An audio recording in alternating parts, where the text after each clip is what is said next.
Hey there, welcome back to my channel. My name is Brittney Bundles, and today is going to be a Create With Me video.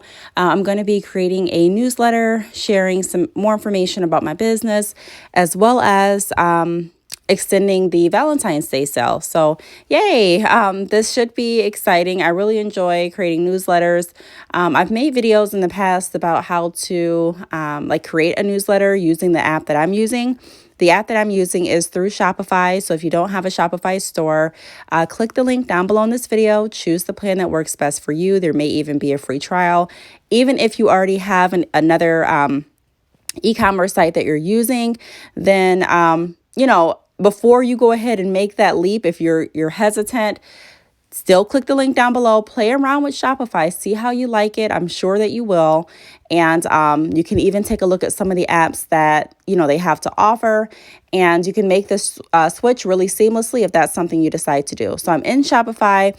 I'm in the app Seguno. It's Seguno.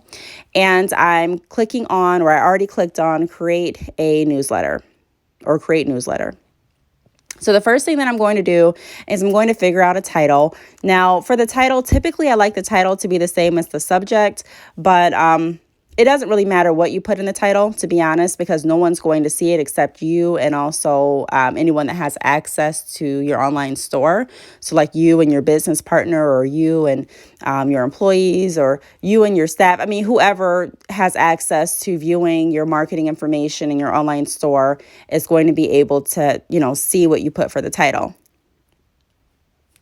Now, the subject is a little bit different because the subject is going to be in your subscribers' emails. Like, when you pull up your email and you see different emails from different companies and different people, and you see the subject. So the subject is important because you don't want it to be too long, but then you don't want to really not put anything in it to not really receive any interest. So the goal is to have your subscribers open the email, browse through, your email and actually click. You want clicks. So you can always go back and change it. Sometimes I do that too. I'll go ahead and I'll change it up. I may decide, okay, hey, the subject, I really don't like it. Let me go back and change it. Or, hey, I should add this, or I should add that. So that's very common. You don't have to necessarily, have it written in stone until you are prepared to send it out. So I'm just playing around with a few different things. So instead of creating or writing extended sale or extending the sale, I went ahead and I put check it out. We're extending the sale. Just something that sounds a little bit more upbeat and something that sounds a little bit more interesting, in my opinion. I just kind of think of, what would I want to see if I was on the receiving end? What would make me want to open the email and read more about it? So I would be more prompt personally to open an email that said something along the lines of that versus we're, extending the sale. Also, you'll go ahead and choose your preview text and also your template. So for the preview text, that's going to be, the sentence or a few sentences that your subscribers will see after they open the email. And so it doesn't have to be too long. I don't make mine too long. You actually have a cap of how many characters or letters you actually can use. So be cautious of that. And then for the template, you can choose to have have certain products pop up on the newsletter, or you can choose to have, you can really choose to have whatever you want, whether it's certain products or whether it's,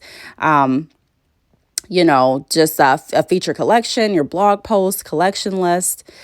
You can go ahead and decide what it is you want to have featured in your newsletter.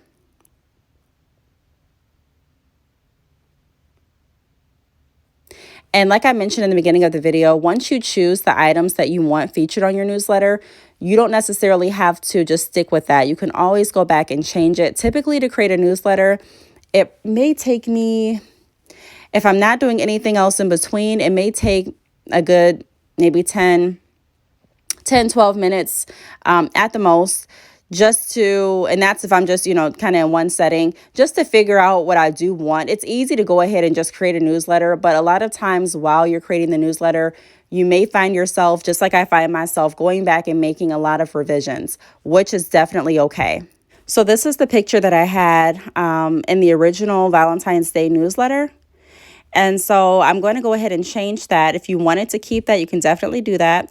The delivery rate and the open rate and all of, those percentages are set at 0 just because we haven't sent out the newsletter. Once you send out the newsletter, then you are going to start to see different percentages. Again, our goal is to make sure that we are actually, sending out the emails to valid email addresses. Sometimes people will sign up for your email mailing list and you'll find out that the email continuously bounces. Maybe they no longer have that email, or maybe the email was put in incorrectly. I mean, there's a lot of different reasons why it could bounce, but you want to make sure that you are, that's one of our goals, to actually send the email to an actual email address, and also, which may be out of your control. It's a lot of times based on what your customers put in. And then we also want them to not only open the email, but we want them to click. You want them to click on something because you want more visitors to your website. We talk a lot about how it's important to build traffic to your website.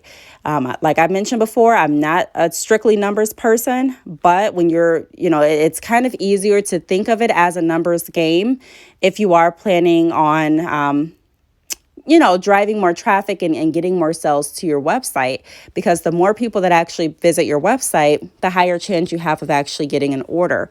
So keep that in mind. You want customers to actually not just read your newsletter, but go to your website. Sometimes when I get newsletters, it's like there's so much information in the newsletter that there's really no reason for me to go to the website if I'm not planning on purchasing. Like there's nothing that's going to entice me to go to the website. You've listed literally everything in this email. So in order for your customers to go to the website, keep in mind that there should be a spark of interest that your newsletter provides in order to land them to your website. Now, not everyone has the same idea of what that interest is. Not everyone has the, same wow factor or interest level or anything like that. But I'm saying really consider yourself on the receiving end and think to yourself, what would I want to see that would prompt me to click further? Sometimes you can go ahead and just put in your newsletter, click here for more information, or click on an image for more details. So you can do that. Don't ever be afraid to do that either. Now here, I'm just choosing the main picture for the newsletter. So to the right is the picture that I use for the Valentine's Day newsletter. To the left is the picture that I'm going to use as soon as my internet comes back up, is what I'm going to be using for this email, for the We're Extending the Sale email.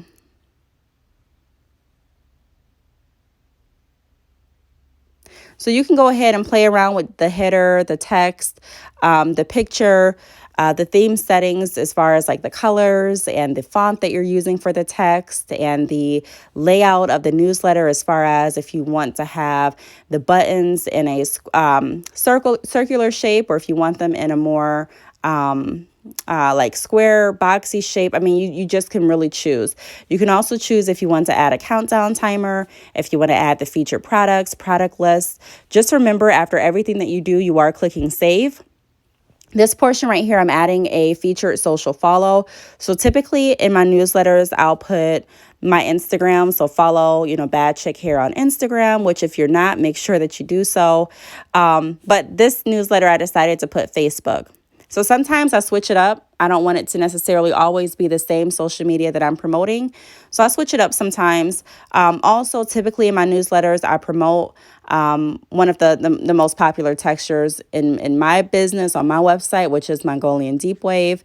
But this newsletter, I didn't. I promoted body wave, straight, just other textures as well.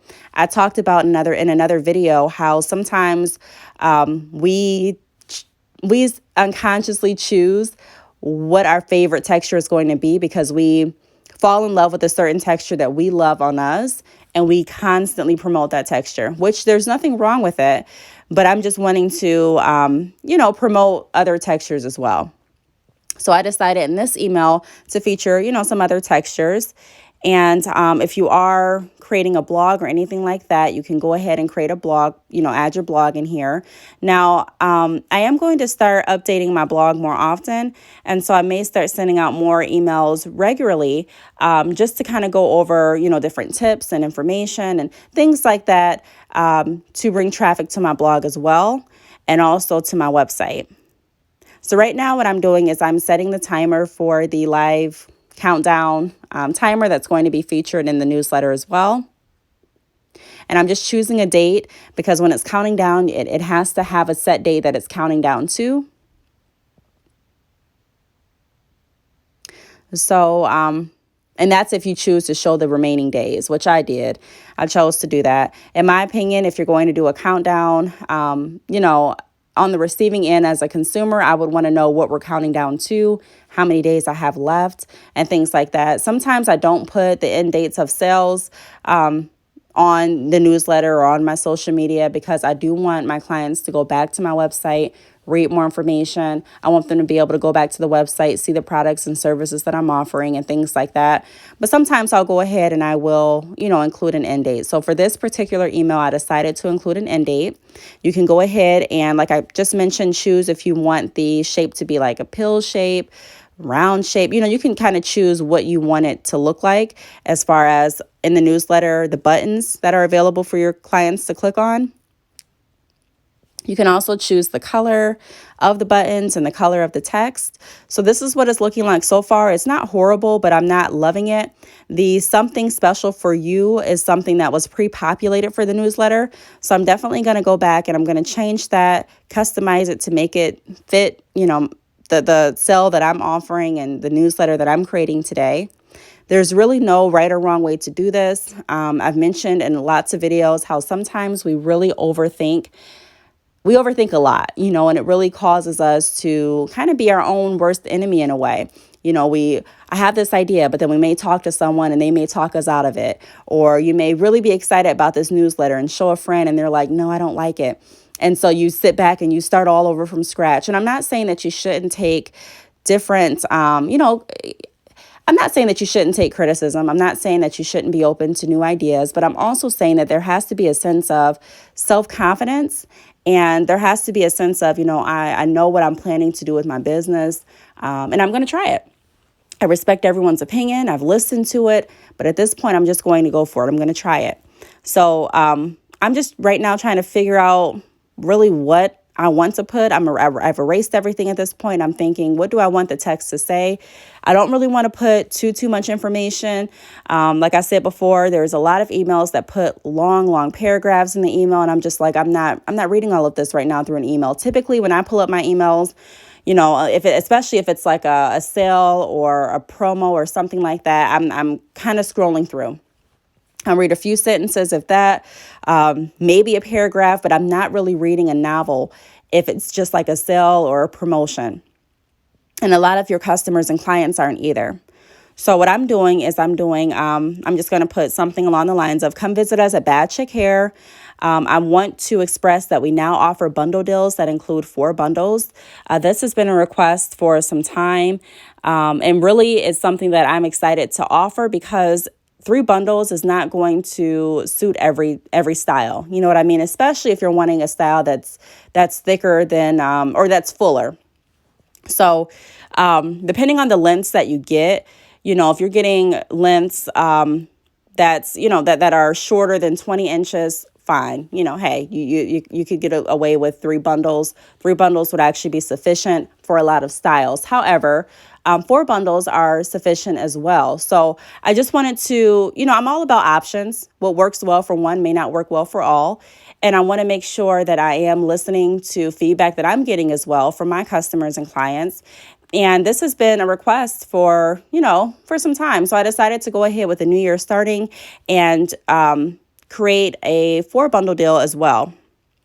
So I have the 3 bundle deals still, and I also have, where you can do 4 bundles with certain lengths. So you can always add on to your bundle deal by just choosing the texture that you ordered for the original bundle deal and choosing that texture in my standalone bundle options. So you can always do that, but I just wanted to make an option that was more convenient where you can just go ahead and click on 4 bundle deals.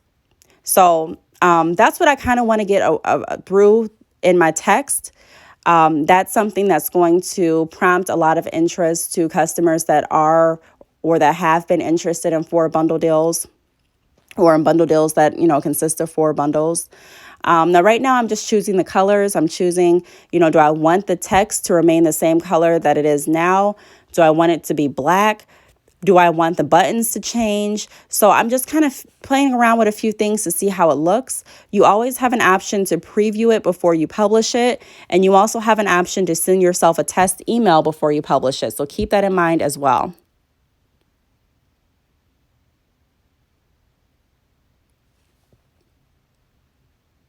Now, one of the biggest things that I want to stress is always remember to save. This is something that I always forget to do. I mean, I'm getting better at it, as you can see in this video, but a lot of times I forget to click the save button. I'm thinking that it automatically just saves the changes, which would be a great feature. And I'm sure, along the lines, something like that may come out, hopefully.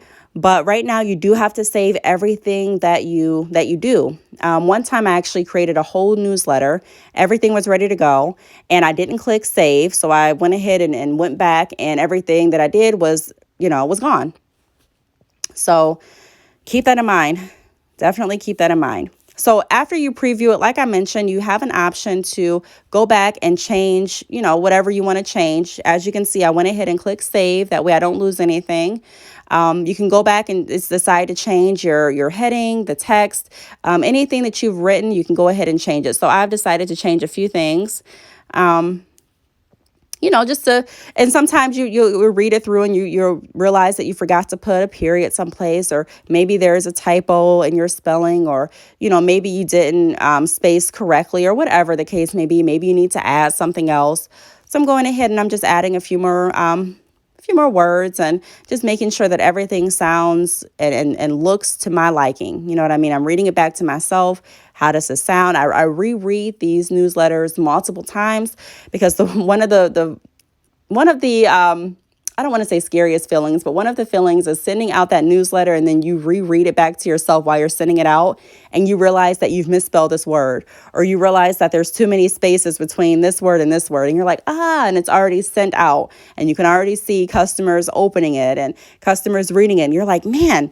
So I'm very cautious when it comes to newsletters, especially because once you click that send and once you have people opening it, of course you can stop it, but I don't know if it's going, I don't know if you have the ability to delete the newsletter once it's actually already opened and once it's sent out to different customers and clients. So right here is a test email. I'm seeing how everything looks. I can see right off the bat that I don't like that we're extending the sale is not on the same line. So I'm going to try to figure out what I need to do to make sure that is kind of, it looks more put together than what it looks like right now, because I don't like that. I also don't like how the timer is at the bottom of the newsletter. So I'm going to go ahead and go back into the app and change that too. In my opinion, it looks better to have the timer towards the top of the email. So I went ahead and just changed that for it to be more at the top. And then I'm also going to go ahead and change the heading just because, I want everything on that same line when you open the email. Does it have to be necessarily? No. But like I've been mentioning, it really just depends on your preference. And I didn't like how it looked. So I just put extending the sale, made sure that the text looks good. The timer is now at the top. And I'm going to go ahead and send myself another test email. Right now I'm previewing, but I always like to send a test email just to see how it is going to look once my customers receive it in their email. So here's another test email. So let's see how this one looks. At the top of the email, you can see that it's a test. So it lets you know that this is not, you're not sending it out. This isn't the official thing. You can definitely go ahead and make any changes that you choose to make. I'm just kind of looking through everything. I didn't scroll down as fast as I wanted to scroll down because I think I was looking at something else, to be honest. But now I'm scrolling down. I'm just looking at everything. I changed the buttons to pink. The text is now black instead of blue, and I like it. I think that it looks pretty good. I'm still looking over it to see if there's anything else that I want to change.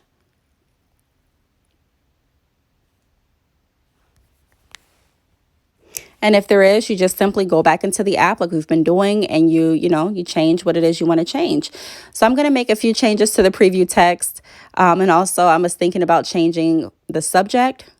So I may have left the preview text alone. And I think I just changed the subject. So we've extended the sale instead of we're extending the sale. So I'm going to go ahead and save it again because I don't want this to be lost. I'm previewing the email again just to make sure that everything still looks good. I also do this to make sure that nothing that I did was not saved. So if something wasn't saved, then this is the option, or this is the opportunity that I have to go back in and change that before I send it out. So again, you can change the colors, you can change the banner color, the sale text, the regular text. You can change the button colors. I mean, you can pretty much change anything you want. I'm going to actually go ahead and add a heading to the countdown timer, which is not required. It's just something that, that's optional. So I decided to go ahead and put in the date that it's actually expiring. Even though it has the countdown timer there, I just think that it will be a cool feature to go ahead and list the exact date and time that the promotion is expiring.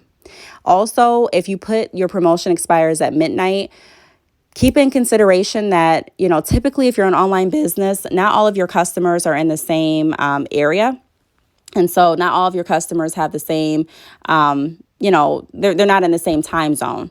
So if your promotion expires in your time zone, so if it expires your time midnight, then you want to make sure that you're putting in your time zone. So I put Eastern Standard Time. If you're not Eastern Standard, then go ahead and put in whatever time zone you're catering the stop time to. So if it's specific time, then go ahead and put that down. So be careful about that too, because some people put my promotion expires 2 p.m. tomorrow. And it's like, well, is that your 2 p.m.? Is that my 2 p.m.? Well, where are you located? What's your time zone? You know what I mean? So I just make sure that I'm paying attention to little details like that too. So at this point, I think everything looks pretty good. I think I'm going to go ahead and just preview it one more time. Again, the delivery rate, open rate, and click rate all show 0 right now, just because I have not sent it out. If it was showing different numbers and different percentages before I thought I sent it out, I would want to go back and check. Did I just send it out? Because it shouldn't show any percentages until you actually send out your newsletter. So at this point, you can go ahead and schedule your newsletter. So if I wanted the newsletter to start tomorrow, I can, tell the system to go ahead and send it out tomorrow. If I wanted the newsletter to start, tonight, I can go ahead and schedule it for tonight. I did one more test email just to make sure that everything's looking how I want it to look. It has that preview text above the timer. Everything looks pretty good. Right, so I'm going ahead and I decided to send it out now. So it shows that it's going to send out Sunday, February 16th at this time. So it's sending out now. It's not going to still show any of the percentages until it's officially sent out. So they're sending it out now. Sometimes it can take a few seconds or even a minute before it actually starts sending out. And then if you go back to this app and refresh, then you'll be able to start to see your percentages change. And you want to keep an eye on that too. You also have an option to view your report. So if you want everything just kind of in a nice clean email to you, letting you know how many people opened, how many people clicked, and things like that, that's an option as well. So I really hope that this video helped. I hope that you enjoyed decorating my newsletter with me, creating the newsletter with me. If you have any questions, feel free to leave them down below. Thanks so much for watching, and I will see you all in my next video. Bye.